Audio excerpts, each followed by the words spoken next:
Oke. Shalom, shalom. Oke, akhirnya udah kelihatan ya. Luar biasa hari ini, senang sekali kita bisa hadir hari ini.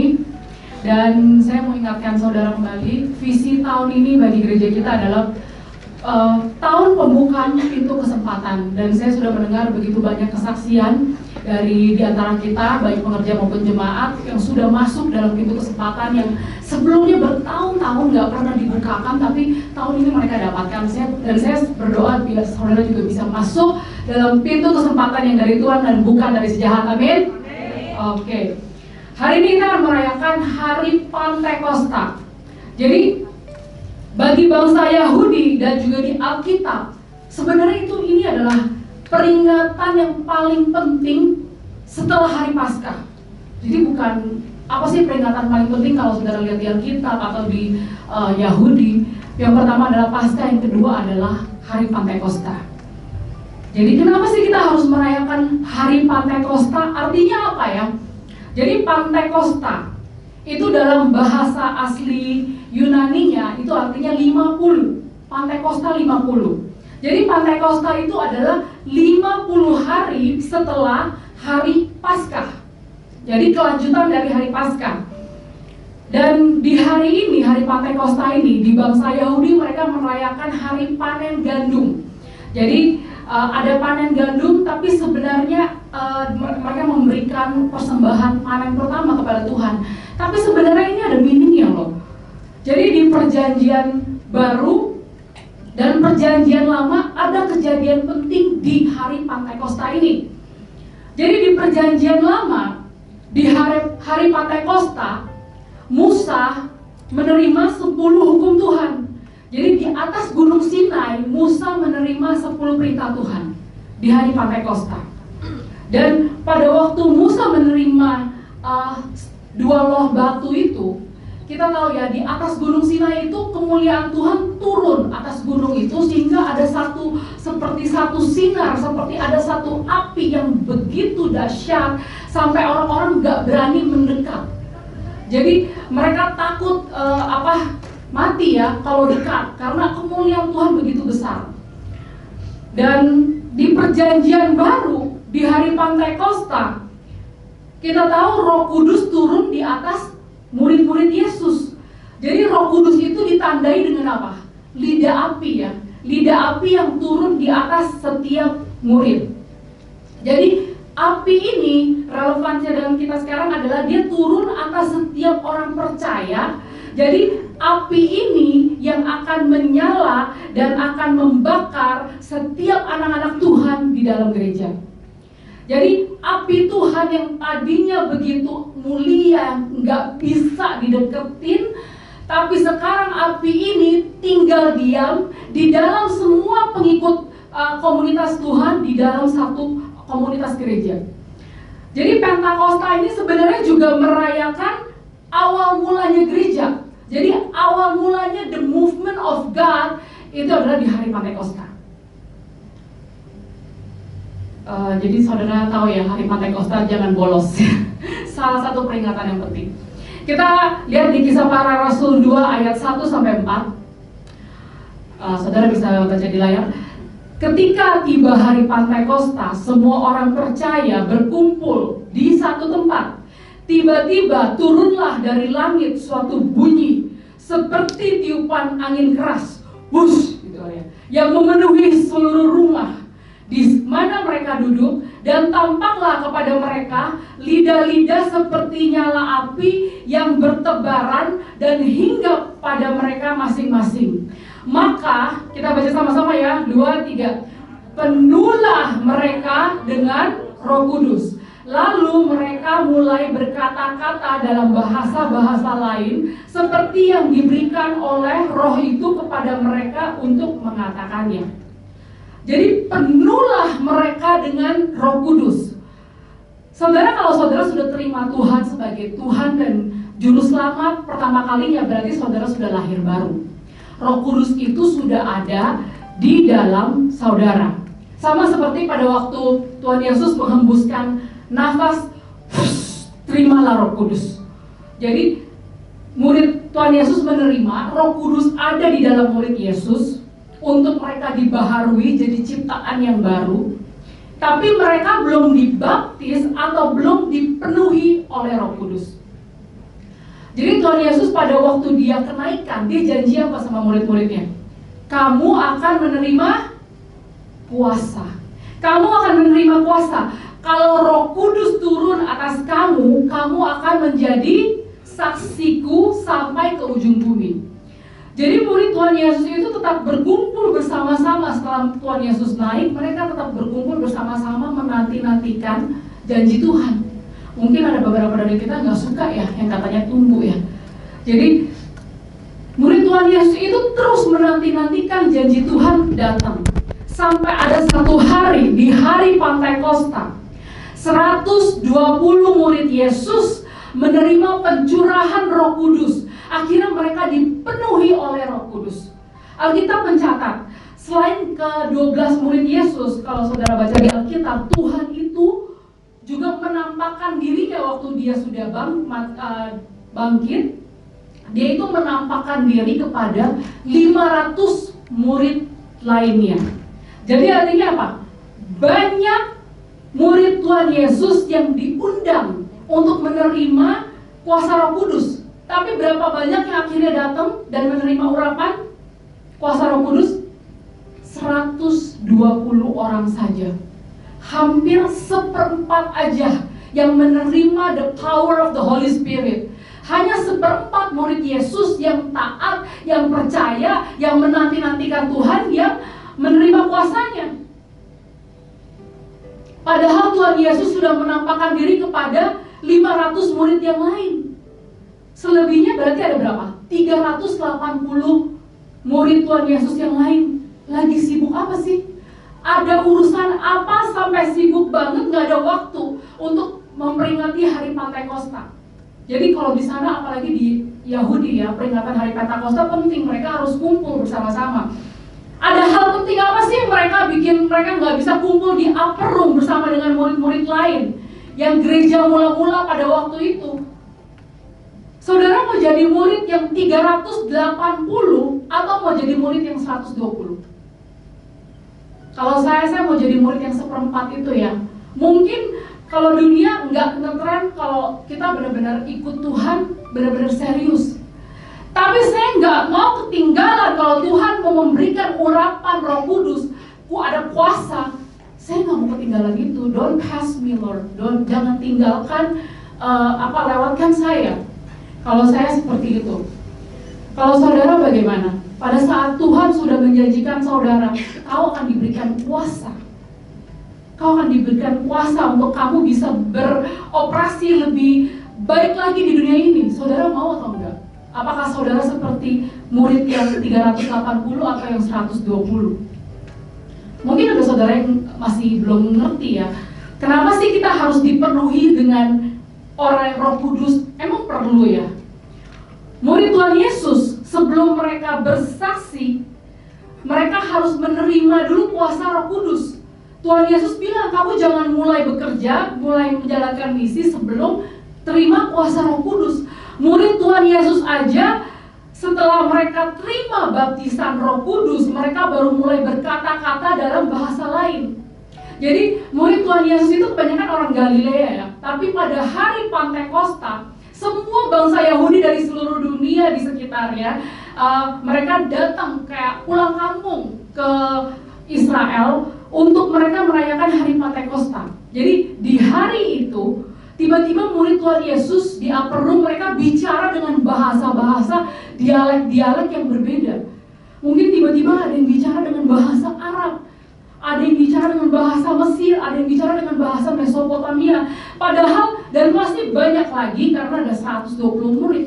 Padahal mereka sebelumnya nggak pernah bisa, mereka orang Galilea. Kok bisa? Yang dengar terheran-heran. Dan Petrus akhirnya dia naik ke panggung dan dia katakan seperti ini. Yesus itu Tuhan. Dia yang melakukan mukjizat di Israel dan semua yang kita dipenuhi ini kerjaannya Tuhan. Dia kan miracle worker.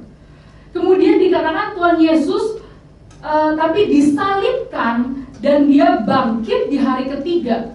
Dan sekarang ini Tuhan ada di sebelah kanan Bapa, dan dia mempunyai kuasa untuk mencurahkan Roh Kudus atas semua orang percaya. Kemudian orang-orang itu tuh katakan, kami harus bagaimana? Kata Petrus kepada mereka, bertobatlah, beri dirimu dibaptis, dan maka kamu akan menerima karunia Roh Kudus. Jadi di sini ada banyak yang sudah dibaptis. Janji Tuhan adalah pada saat kamu bertobat, beri dirimu dibaptis, kamu akan menerima karunia Roh Kudus. Kemudian di hari itu 3.000 orang percaya dan memberi mereka dibaptis. Jadi Roh Kudus bekerja melalui mulut-muridnya Yesus, sehingga mereka dimampukan untuk berkata-kata dengan tepat, dengan bahasa asli orang-orang yang ada. Karena kalau kita dipenuhi Roh Kudus, kita bukan hanya bisa berbahasa roh, tapi kita juga bisa dimampukan untuk berbahasa lain. Kita dimampukan untuk kita lakukan hal yang sebelumnya kita nggak mampu nih, sebelumnya kita nggak bisa nih, tapi Roh Kudus mampukan kita untuk bisa. Jadi sebelumnya kalau kita mungkin nggak bisa pinter ngomong, tapi kalau kita dipenuhi Roh Kudus bisa kasih kita hikmat, kata-kata yang tepat pada waktu kita lagi bicara mungkin sama pasangan, sama atasan kita, sama anak kita. Kita diberi hikmat melalui mulut kita dengan kuasa Roh Kudus, sehingga suasana hubungan keluarga kita menjadi lebih damai. Ada kuasa pada waktu kita berbicara. Jadi Tuhan Yesus sendiri pada waktu dia dipenuhi oleh Roh Kudus, dikatakan apa? Pada saat Tuhan Yesus dipenuhi oleh Roh Kudus, dia dipimpin oleh Roh Kudus ke padang gurun untuk dicobai iblis. Tuhan Yesus sendiri nggak berani mulai pelayanan sebelum dia dipenuhi oleh Roh Kudus. Jadi pada saat dia sudah dipenuhi oleh Roh Kudus, maka pada waktu dia dicobai iblisnya di padang gurun selama 40 hari, Yesus bisa menang. Kita kalau dituntun, kita mau dituntun sama Roh Kudus, kita akan pergi ke tempat yang kita nggak suka. Karena padang gurun seperti challenge, seperti tantangan, kita nggak suka, tapi kita akan dimampukan, kita bisa ampunin orang-orang yang kita nggak suka. Karena kalau kita hidup sesuai dengan tuntunan Roh Kudus, kita akan bisa melawan orang-orang yang coba menjatuhkan kita. Kita akan bisa fight dengan situasi kita, karena kita dituntun oleh Roh Kudus. Sama seperti Yesus, kita akan menang dalam setiap masalah yang kita hadapi. Amin. Raja Saul, pada waktu dia ditemukan oleh Samuel, dia mau diurapi jadi raja, dia katakan apa? Aduh, saya ini bukan siapa-siapa, saya ini nggak bisa apa-apa, dan saya ini suku terkecil di Israel, kaum yang paling hina. Kenapa sih Tuhan pilih saya jadi raja? Saya nggak bisa. Akhirnya dia mau coba ngumpet ya, kenapa pilihnya dia? Tapi Samuel nggak peduli. Si Saul mau ngomong apa, karena yang penting bukan pendapatnya Samuel, tapi pendapatnya Tuhan. Jadi apapun situasi saudara saat ini, yang penting bukan pendapat saudara terhadap situasi saudara, tapi apa pendapat Tuhan mengenai situasi saudara. Kemudian Samuel katakan kepada Saul di 1 Samuel 10 ayat 6-7, maka Roh Tuhan akan berkuasa atasmu, engkau akan kepenuhan bersama-sama dengan mereka dan berubah menjadi manusia lain. Roh Tuhan, Roh Kudus, bahasa aslinya adalah ruah, artinya angin. Coba deh saudara ngomong, ruah. Jangan ke kiri kanannya ya. Ruah, itu kayak ada angin ya keluar ya. Karena angin itu nggak kelihatan, tapi powerful. Saudara tahu ya, tornado bisa bikin rumah-rumah pada ini hancur. Sama seperti angin, Roh Kudus itu juga tidak kelihatan tapi sangat powerful. Kemudian dikatakan Saul, dia diminta pergi ke Gilgal dan tunggu selama 7 hari. Nah, saudara sabar gak? Saudara dibilang saudara akan jadi raja, tapi tunggu ya, tunggu 7 hari lagi. Tapi mesti pergi ke Gilgal. Mau gak? Karena Tuhan lihat akhirnya taat ya, si Saul ini taat. Disuruh pergi ke Gilgal, ya udah dia mau deh pergi ke Gilgal walaupun dia nggak percaya diri. Pada saat Tuhan melihat ketaatan Saul, dikatakan Tuhan mengubah hatinya. Tuhan mengubah hatinya. Dan pada waktu itu di perjalanan dia menuju Gilgal, ada rombongan nabi-nabi lagi bernubuat. Jadi mereka lagi kepenuhan roh. Mungkin mereka lagi bernubuat.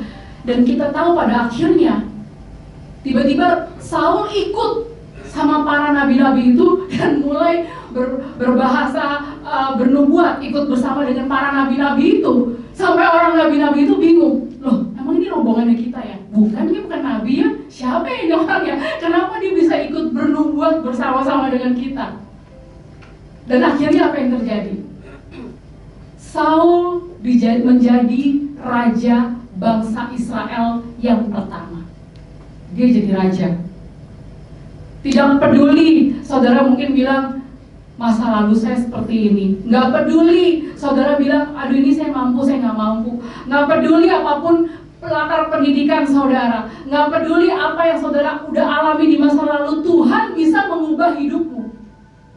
Roh Tuhan bisa berkuasa atasmu dan bisa mulai bernubuat. Pada saat kita dipenuhi Roh Kudus, dikatakan kita akan menjadi orang lain. Orang lainnya tapi bukan orang aneh ya. Bukan orang aneh yang suka, ya saudara tahu yang suka, bukan orang aneh itu, bukan ya. Jadi benar-benar menjadi orang yang berbeda. Jadi a better version of you. Saudara yang tadinya nggak confident jadi confident. Saudara yang tadinya nggak fasih lidah jadi fasih lidah. Urapan kuasa Roh Kudus bukan hanya bicara saudara bisa berbahasa roh. Bahasa roh aja katanya kalau di mimbar kalau bisa ada yang menginterpretasi, yang mengartikan. Bahasa roh kalau bisa bagus. Tapi lebih dari itu, dipenuhi Roh Kudus itu adalah tandanya adalah mengubah hidup saudara. Dari manusia lama yang berantakan menjadi manusia baru yang penuh dengan harapan. Hanya Roh Kudus yang mampu lakukan kehendak Tuhan. Kalau kita ikutin kedagingan kita ikutin apa maunya kita, pasti sulit nih. Kita tahu maunya Tuhan ini. Tapi kalau kita kedagingan kita besar, kita akan sulit lakukan apa sih kehendak Tuhan. Tapi kalau kita dipenuhi oleh Roh Kudus, akan mudah bagi kita untuk jalani kehendak Tuhan. Apa yang Tuhan mau kita lakukan. Hanya Roh Kudus yang mampukan kita untuk kita bisa tinggalkan dosa lama, tinggalkan keterikatan yang lama, addiction yang lama. Saul dengan kuasa Roh Kudus memampukan dia menjadi raja. Kita dengan kuasa Roh Kudus akan diubahkan menjadi pribadi yang lebih baik. Roh Kudus itu dilambangkan dengan minyak ya. Biasanya kita kalau misalnya isi kendaraan kita, ada gambarnya ya. Kita isi kendaraan kita itu dengan minyak atau bensin supaya mobil bisa jalan, gitu ya. Mobil itu membawa kita kepada tujuan. Kalau masih ada bensin, masih bisa jalan. Tapi kalau tangkinya kosong, kalau udah mulai di empty, berarti bensinnya udah habis, mobilnya nggak bisa mati dan nggak bisa jalan. Ya mogok ya. Jadi mobil itu ibarat perlu bensinnya kita itu apa? Roh Kudus. Untuk kita sampai ke tujuan akhir kita butuh penuhi oleh Roh Kudus, kita butuh minyak. Kita nggak akan sampai kalau kita suka tangki kita itu suka selalu empty, selalu kosong atau setengah. Kalau setengah aja kita nggak akan bisa jalan jauh. Hanya Roh Kudus yang bisa membawa kita sampai pada tujuan akhir kita. Perjalanan yang kita lewati mungkin nggak mulus ya, mungkin ada jalan nanjak, ada jalan berbatu, tapi dengan bantuan Roh Kudus kita akan bisa melewatinya. Kita harus pastikan Roh Kudus tetap penuh di dalam kita. Dengan kita terus isi firman Tuhan, setiap hari kita baca firman, kita rajin berdoa, kita suka berpuasa, datang ke gereja rutin, berkumpul bersama orang-orang seiman, kita melayani di gereja, kita kasih kesaksian, itu yang akan membakar roh kita, akan terus full time terus. Kalau udah mulai lemah, harus diisi kembali. Kalau nggak, bahaya untuk kehidupan saudara. Saya akan tutup, saya akan doakan saudara, tapi sebelumnya saya akan tutup dengan satu ayat. Mungkin pemusik juga bisa sambil ini ya.